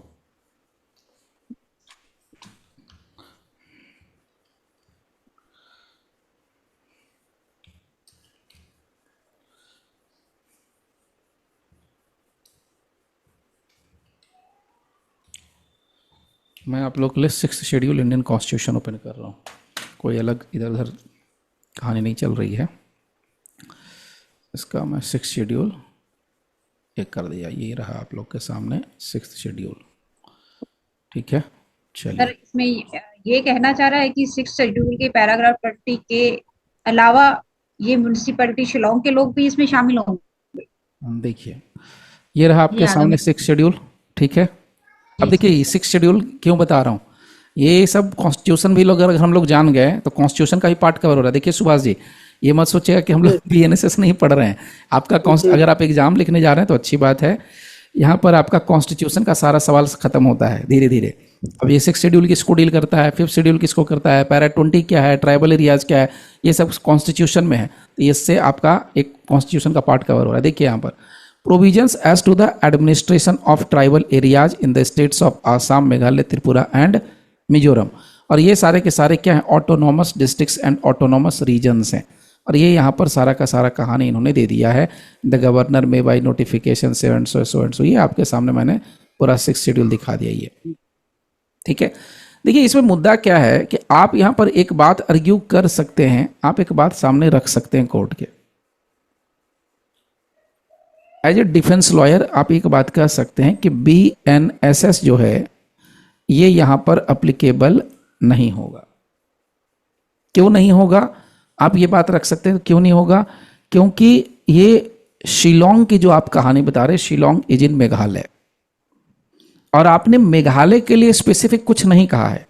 हालांकि मैं एक चीज क्लियर कर दूं कि इन्होंने मेघालय के लिए स्पेसिफिक कुछ नहीं कहा है, लेकिन उन्होंने 6th शेड्यूल के अंदर जो बात कही है कि 6th शेड्यूल वाला जो पार्ट है उसकी इन्होंने बात करी है। क्लियर नाउ, तो यहां पर अगर हम लोग दो चीजों को कंसीडर करें, सिंपल भाषा में दो चीजों को कंसीडर करें, तो पहला पार्ट ये हो गया कि Shillong municipality is not considered as a tribal area. चूंकि वो ट्राइबल एरिया के तौर पर कंसीडर नहीं होगा, तो वहां पर BNSS का एप्लीकेशन कंप्लीट हो जाएगा। छूट किसको दिया गया है, नागालैंड को। छूट किसको मिला है, ट्राइबल एरिया को। छूट बस यही दो को छूट मिला। अब इसको छूट नहीं मिला है, शिलोंग म्यूनिसिपैलिटी को कोई छूट नहीं है। इसका मतलब BNSS का एप्लीकेशन शिलोंग म्यूनिसिपैलिटी पर होगा, इसमें कोई डाउट नहीं है, विदाउट एनी नोटिफिकेशन। अब ये बात मैं क्यों कह पा रहा हूं, इस लाइन को अगर आप ध्यान से पढ़ेंगे तो इसमें सब क्रिस्टल क्लियर यहां से होगा। सी क्या लिखा है, यहां तक तो ठीक है। इन this section tribal areas means, अब ये ट्राइबल एरिया का मतलब बता रहा है। एक्सप्लेनेशन में क्या है, ट्राइबल एरिया का मतलब है, और ट्राइबल एरिया का मतलब बताते हुए कहता है वो territories which immediately so and so, Assam के क्षेत्र थे, कॉमा। अब ये बता रहा है कि एज रेफर, तो ट्राइबल एरिया और क्या होगा, तो इसका भी जवाब देते हुए कहता है, मैं कलर थोड़ा और चेंज कर लेता हूं इसका। हाँ, ये कहता है चेंज करके कि ट्राइबल एरिया क्या होगा, बोला ट्राइबल एरिया वो क्षेत्र होगा जिसका जिक्र paragraph 20 6th schedule of the constitution में किया गया है। क्या बोल रहा है, ट्राइबल एरिया कौन है, ट्राइबल एरिया दो तरह का क्षेत्र है। एक वो क्षेत्र है जिसका जिक्र यहां पर हमने कर दिया 21 जनवरी वाले केस में, और दूसरा वो ट्राइबल एरिया है जो पैराग्राफ 26 शेड्यूल कॉन्स्टिट्यूशन में आ गया, वो भी हमारा ट्राइबल एरिया है।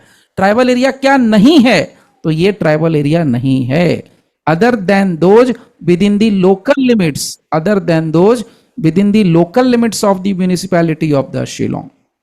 यानी इसको छोड़ करके, यानी municipality of Shillong is not coming under the definition of tribal area. अब आपका क्लियर हुआ, आवाज आ रही है मैडम जी। तो सर इसका मतलब ये हुआ कि बाकी का जो शिलोंग का एरिया वो ट्राइबल एरिया में आएगा। ये हाँ, ये जो है ना म्यूनिसिपैलिटी ऑफ शिलोंग जो है, ये यहाँ बस पर यही नहीं आएगा, ये नहीं आएगा, ये ट्राइबल एरिया में नहीं है। तो जो ट्राइबल एरिया में क्षेत्र नहीं है, जो नागालैंड का क्षेत्र नहीं है, वहां पर आंख बंद करके BNSS का एप्लीकेशन हो जाएगा। ठीक है सर। ठीक है, हम्म, अब कोई डाउट तो नहीं है? अगर इसको कोई डाउट है तो पूछ लीजिए। यहाँ पर देखिए समरी सर में आपको मैं बताऊं। हाँ बोलिए, आप बोलिए, बोलिए, मैं सुन रहा हूँ। सर ये जो इसमें लिखा गया है ना कि hmm in this section tribal area means the territories which immediately before the 21st day of January 1972। Hmm. Sir अगर ये हमें चेक करना हो कि जनवरी 21st डे ऑफ 1972, तो ये हम कहाँ देख सकते हैं इसको? इसकी तो बकायदा नोटिफिकेशन की लिस्ट है, वो वेबसाइट पर मिल जाएगी, वहां से उठा के देख सकते हैं। ये तो मेरे घर में ठीक भी है नहीं है, सर। आपके घर में भी नहीं है, वो तो कानून है, वो मिल जाएगा, डाउनलोड कर सकते हैं। अब देखिए ये पूरा पार्ट मैंने अभी तक क्यों इतना इसके पीछे पड़ा, हम लोग इतना पीछे इसके क्यों पड़े, इस बात को क्लियर करने के लिए कि 1 जुलाई 2024 से जिस कानून को हम लोग बहुत सेलिब्रेट कर रहे हैं कि भाई 1 जुलाई 2024 से ये लग गया लग गया लग गया, भारत में लागू हो गया, ये नागालैंड में नहीं लगा। नागालैंड में कंप्लीट एप्लीकेशन नहीं हुआ, ट्राइबल एरियाज में कंप्लीट एप्लीकेशन नहीं हुआ। तो बीएनएसएस का एप्लीकेशन नागालैंड में नहीं हो रहा है, ट्राइबल एरियाज में नहीं हो रहा, लेकिन शिलोंग म्यूनिसिपैलिटी पर हो रहा है। अभी क्लियर हुआ? जी सर। ये इस पर हो रहा है। और नागालैंड की खास बात क्या है कि 9, 11 और 12 ये चैप्टर लगा रहा है। साफ सुथरे शब्दों में कहा कि 9, 11, 12 लगेगा, बाकी के लिए नोटिफिकेशन लाओ, ट्राइबल एरियाज के लिए भी नोटिफिकेशन लाओ, अदरवाइज ये सब लगेगा। तो सर 9, 11, 12 के लिए भी नोटिफिकेशन तो आपने बोला कि करना ही पड़ेगा उनको। तो 9, 11, 12 का नोटिफिकेशन तो भारत सरकार करेगी ना, राज्य सरकार को नहीं करना है। भारत सरकार ने कह दिया कि 1 जुलाई 2024 से लागू हो गया, तो ये इनकी नोटिफिकेशन की डेट है, इस डेट से इसके ऊपर आ गया, ऑटोमेटिकली 3 ही चैप्टर लगेगा। मतलब सुओ मोटो जो कहते हैं अपने आप लगने वाला पार्ट सिर्फ 3 है, बाकी के लिए तो वही रहेगा एज इट इज प्रोविजन, कोई डाउट नहीं रखना है। अभी क्लियर है साहब? ठीक है सर। जी सर। चलिए ओके, नाउ और भी क्वेश्चन ले सकते हैं। मान लीजिए अब ये थोड़ा सा और, अभी लास्ट कर देते हैं, बहुत हो गया, एक क्वेश्चन और ले लेते हैं। क्वेश्चन तो बहुत सारे हैं अभी मेरे पास हैं, इसको गहराई से जिसे लोग समझे तब। मान लीजिए सेंट्रल गवर्नमेंट है, भारत सरकार, भारत सरकार ने जस्ट से कि 1 जुलाई 2024 को ये लागू कर दिया। अब एक हाइपोथेटिकल सिचुएशन समझिए, मान लीजिए कि भारत सरकार जो है डेट पर डेट बढ़ा रही थी। ध्यान से सुनिएगा मैं क्या बोलना चाह रहा हूं, थोड़ा सा पीछे लेके चलता हूं। इस कानून को एसेंट कब मिला राष्ट्रपति जी का? एसेंट ऑफ द प्रेसिडेंट कब मिला है? एनी आइडिया कब मिला है? बताइए सुभाष जी, कब मिला है?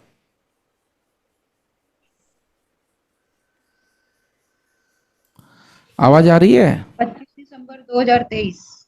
हाँ, 25 दिसंबर 2023।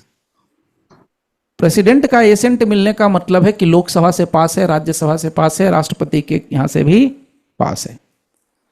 आप अगर इस कानून को पढ़िए तो कानून में इन्होंने क्या लिखा है, सेक्शन 1 में कहां चला गया, सेक्शन 1 का सब सेक्शन 3 पर आइए। अब इस पर मैं आपको बता रहा हूं प्रॉब्लम, इस पर, इसमें क्या लिखा है, it shall come into force on such date as the central government may by notification in the official gazette appoint.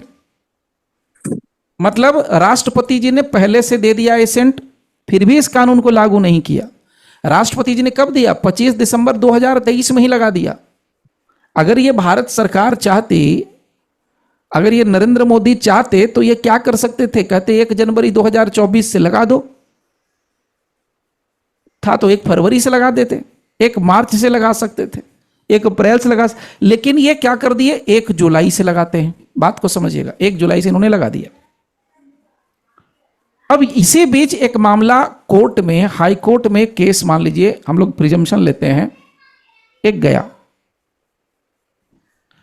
उसमें एक मैटर ये आता है, कहता है एक अक्यूज्ड कहता है कि मुझे बीएनएसएस के तहत जो राइट्स दिए गए हैं उस राइट्स को मुझे एवेल करना है। बात को समझिएगा, whatever the rights which has been given in the BNSS, क्योंकि वो कानून क्या हो गया है, भारत सरकार के तरफ से नोटिफिकेशन में तो नहीं है, लेकिन राष्ट्रपति जी ने उसको एसेंट दे दिया, लोकसभा ने निकाल दिया, राज्यसभा ने निकाल दिया। अब सवाल यहां पर यह आया, एक क्लाइंट, एक अक्यूज्ड है, वो ये कहता है कि जो BNSS के अंदर जो दिया गया है मेरे को सेफ्टी मेजर्स, मैं उसका क्या करना चाहता हूं, अवेल करना चाहता हूं, उस फैसिलिटी को लेना चाहता हूं। और टेक्निकल पॉइंट क्या है यहां पर, यह कानून को भारत सरकार ने अभी नोटिफाई नहीं किया है। अब आपको यह सोच के बताना है कि क्या ऐसे सिचुएशन में, जबकि भारत सरकार ने उसका नोटिफिकेशन जारी किया नहीं किया है, राष्ट्रपति जी ने एसेंट दे दिया है, तो क्या इस अक्यूज्ड को बेनिफिट मिल सकता है या बेनिफिट नहीं मिल सकता है? नहीं मिल सकता है। क्यों नहीं मिल सकता है, वो भी बताते चलिए।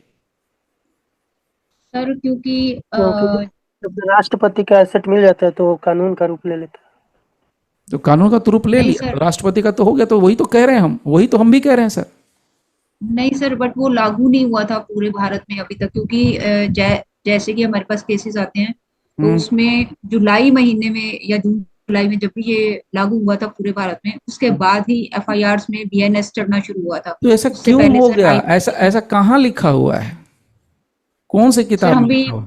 हम भी कंफ्यूज थे उस टाइम पर कि जब नोटिफिकेशन हो चुकी है, सब कुछ हो रखा है, तो फिर उसको रोका क्यों हुआ है, उसको भारत में लागू क्यों नहीं किया गया। हाँ, एक चीज और सुनी थी सर हमने कि सुप्रीम कोर्ट में कुछ एडवोकेट्स ने इसके खिलाफ याचिका भी दायर की थी कि ये जो कानून है ये बनकर नहीं आना चाहिए, जो पुराने कानून है वही होंगे। तो इस बीच का आई थिंक सो यही 6 महीने का जो टाइम था ये निकला था। अब इससे ज्यादा नहीं पता सर मुझे। ओके, तो फिर इसका क्या कर सकते हैं, क्या लगता है यहाँ पर कुछ है इनका कि नहीं है? सर अगर ये लागू नहीं होता तो ये बेनिफिट नहीं ले सकता था, लेकिन अब ये जुलाई में लागू हो गया है तो सर ले ही सकता है बेनिफिट। बट बात ये है कि अगर ये फरवरी के महीने में ये हाँ, है कि दिसंबर में जो चीज लागू हुई है उसका मुझे बेनिफिट मिलना चाहिए, हाँ, हाँ, क्योंकि जो भारत में लागू हुआ था वो तो जून जुलाई में जाके लागू हुआ था, और अगर ये फरवरी में मांग रहा है तो सर ये हमें नहीं पता। तो क्या करना चाहिए ऐसे सिचुएशन में, कुछ कर सकते हैं कि नहीं कर सकते हैं? सर हाई कोर्ट में ही जा सकते हैं अपील लेके कि हमें ये मिलना चाहिए, तो हाई कोर्ट के जजेस के पास पावर है, डिस्क्रिशनरी पावर है कि वो उसको यूज कर सकते हैं कि करना है या नहीं करना। ओके, देखिए, अब इसको क्यों मैं बता रहा हूँ, ऐसे बड़े बार सिचुएशन हुए हैं, यह पहली बार नहीं हुआ है। एक हुआ था रूप सिंह राठौर करके केस हुआ था निगोशिएबल इंस्ट्रूमेंट एक्ट में, 2012-13 के आसपास का शायद केस है ये, ठीक है। उस समय एक मेरा मैटर फंसा हुआ था दिल्ली में 30,000 कोर्ट में, 3 मैटर थे। उस समय सुप्रीम कोर्ट से अचानक से एक जजमेंट पास होता है, एक ऑर्डर निकलता है कि निगोशिएबल इंस्ट्रूमेंट एक्ट के सारे मामले वहाँ पर फाइल किए जाएंगे जहाँ पर का चेक जारी किया गया है। मतलब सपोज कीजिए आपने मुझे चंडीगढ़ से चेक दिया है, मान लीजिए चेक से पैसा पे किया और आपका चेक खुदा न खास्ता बाउंस कर गया, तो मैं मेरे शहर में केस नहीं फाइल करूंगा, मुझे केस फाइल करने के लिए चंडीगढ़ आना पड़ेगा। ये इन्होंने सिस्टम अचानक से कर दिया। अब इसके चलते पूरा अफरा तफरी का माहौल, क्योंकि पहले ये सिस्टम था नहीं। पहले तो था कि आपने कहीं से चेक दिया हो, मैं जहां चेक लगाऊंगा वहीं पर मेरा केस फाइल होगा। तो सब मेरे पास एक ऐसा मैटर था कि एक झारखंड का व्यक्ति था, धनबाद का। अब उसका वो बिजनेस करता था कपड़े का। अब उसने चेक दिया था दिल्ली के किसी होलसेल व्यापारी को, कपड़ा वाला, गारमेंट्स वाला। अब उसने दिल्ली के करोल बाग में लगा दिया था। जब करोल बाग में लगाया, चेक बाउंस कर गया, और चेक बाउंस कर गया तो अब उसका सिस्टम ये हो गया नए जजमेंट के हिसाब से कि अब मैटर कहाँ चलेगा, तो धनबाद में चलेगा। तो पार्टी तो बड़ी खुश कि चलो यार धनबाद में तो सब सेटल कर लेंगे, कोर्ट अपना है, ब्रांच अपना है, सब कुछ अपना है। छोटा शहर है ना, बहुत बड़ा तो शहर है नहीं धनबाद।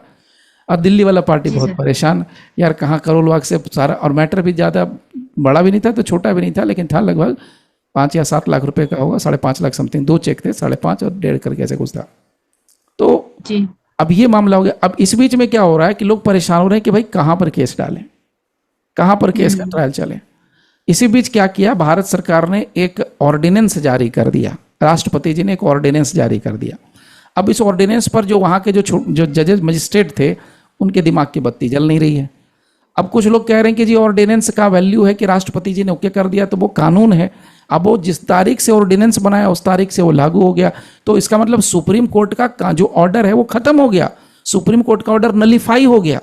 सुप्रीम कोर्ट ने जिस आदेश से कहा कि चेक जहां से जारी किया गया वहीं केस होगा, ये ऑर्डर अब खत्म, अब नए ऑर्डर से चलेगा मैटर।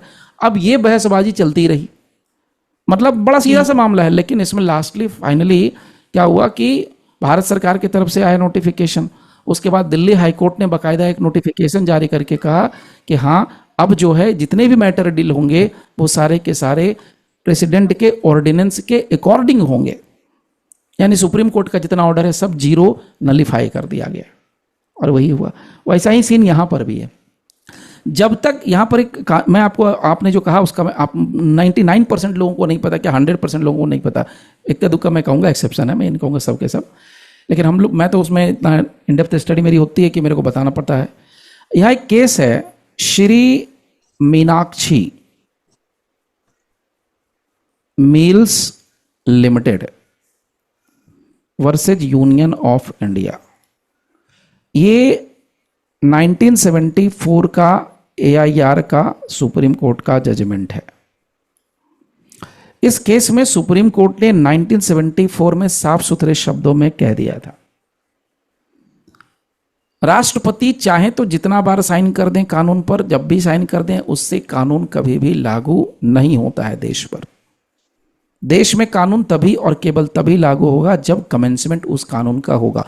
कमेंसमेंट का मतलब होता है कि जब भारत देश के हर एक नागरिक को यह जानकारी मिल जाएगी कि यह कानून बन गया है, यह कानून लागू हो रहा है आज से, तभी से कमेंसमेंट माना जाएगा। जब पब्लिक को पता ही नहीं है, डिपार्टमेंट्स को पता ही नहीं है, कोर्ट्स को पता ही नहीं है, तो फिर उस कानून का बनना न बनना कोई मतलब ही नहीं बनता। तो इन्होंने कहा था एक बात, एक लाइन में कंक्लूड करता हूं, commencement clause strictly applies. Act not enforceable until notified. तो देखिए मैंने सबसेक्शन 3 से जो केस बन सकता था, जो प्रॉब्लम बन सकता था, वो मैंने आपको बना के बताया कि जब तक कोई कानून कमेंस नहीं होता है तब तक उसको अप्लाई हम नहीं कर सकते हैं। क्लियर? ओके, तो इन समरी इन टोटो अगर हम लोग टोटल में ले लें तो सेक्शन 1 से जितने प्रॉब्लम्स आ सकते थे सारे के सारे मैंने उसको भी आपको डील करके दिया। अब आप किसी को डील करके पूछ सकते हैं, समझ सकते हैं कि भाई शिलोंग म्यूनिसिपैलिटी का क्या कॉन्सेप्ट है। अब आप ये समझ चुके हैं कि नागालैंड का क्या मैडम? टोटो का मतलब क्या होता है? टोटो का मतलब टोटल, इन टोटल, कंप्लीट टोटो। हाँ, टोटो एक टर्म है, इसी का बोलते हैं ना, पुरान से टूटा फूटा वर्ड होता है टोटो। टोटो मीन्स टोटल होता है। तो ओके सर। हाँ, तो मैं ये कह रहा था कि अब आप इस चीज़ से बिल्कुल, आपको तीनों सबसेक्शन मैंने क्लियर कर दिया। सेक्शन 1 का तीनों सबसेक्शन क्लियर है विथ हार्डकोर एग्जाम्पल्स, और वो भी एडवोकेसी वाला। अब इसका मतलब अगर मैं आपको समरी करके बताऊं तो बस आपको सुनने के लिए कुछ लाइनें हैं। बस यहाँ पर एक ही बात याद रखनी है कि सेक्शन 1 क्या करता है, तो सेक्शन 1 डील करता है कुछ मामलों को, जिसमें पहला मामला आता है शॉर्ट टाइटल। तो शॉर्ट टाइटल में हमें कुछ प्रॉब्लम नहीं है। दूसरा मामला आता है विस्तार, जिसको हम कहते हैं इंग्लिश में एक्सटेंट। तो एक्सटेंट में कहानी बड़ी क्लियर थी। एक्सटेंट के हिसाब से पहली बात तो ये हो गई कि 1 जुलाई 2024 से ये कानून पूरे भारतवर्ष में लागू हो गया। नागालैंड की बात करें तो नागालैंड की जो राज्य सरकार है नोटिफिकेशन जारी करके किसी भी चैप्टर को अपने स्टेट में लागू करवा सकती है, ये यहाँ पर है। अदरवाइज चैप्टर 9, 11, 12 वहाँ पर लागू माना जाएगा। उसी तरीके से ट्राइबल एरियाज की बात करें तो ट्राइबल एरियाज पर भी ये जो कानून है BNSS ऑटोमेटिकली लागू नहीं होगी।